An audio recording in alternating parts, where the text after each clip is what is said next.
So for problem number 4,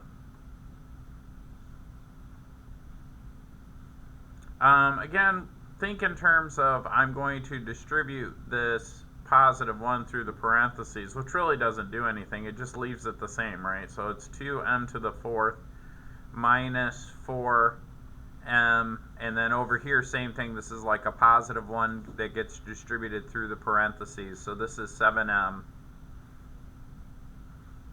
minus 5m squared, okay?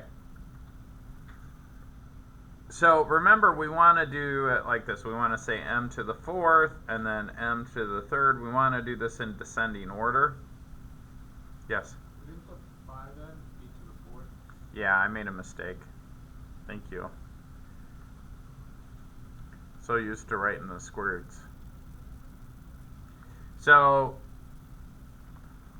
anyway, so what we want to do is find all the m to the 4th, and it's a good thing he corrected me, or we really would have been in trouble. So we have this negative 5m to the 4th, and then a positive 2m to the 4th. And so you add those up. Again, if you're not good with positive and negative numbers, did we already do this one? No? Okay. So if you're not real good with positive and negative numbers, you should just plug it into the calculator, right? I know it's negative 3, but you'd be surprised how many times kids who know that it's negative 3 would just say 3. Because they know they're supposed to subtract them, and they'll write down positive 3 or whatever, because they're just, you know, in a hurry to get the problem done.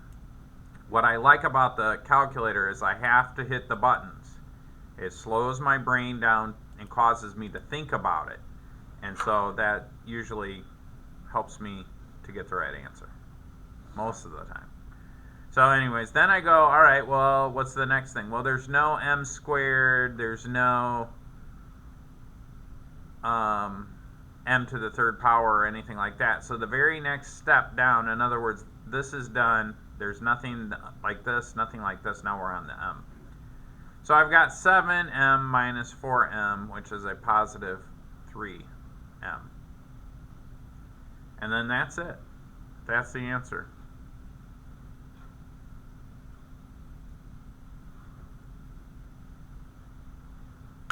Sometimes kids say, Mr. Adams, do we have to circle our answer in a box? Yeah, it makes it easier for me to grade your paper. So when you go to do this first test, when you're done, you have the answers. Put it in a box. It makes it easier, especially because I want to see all your work. But put it in a box. I'm not going to penalize you if you don't. But sometimes I grade the test, and kids just aren't that organized with their work, and then I mark it wrong because I don't see the answer. It gets mixed in with the work. Very rarely, though. I try to find it.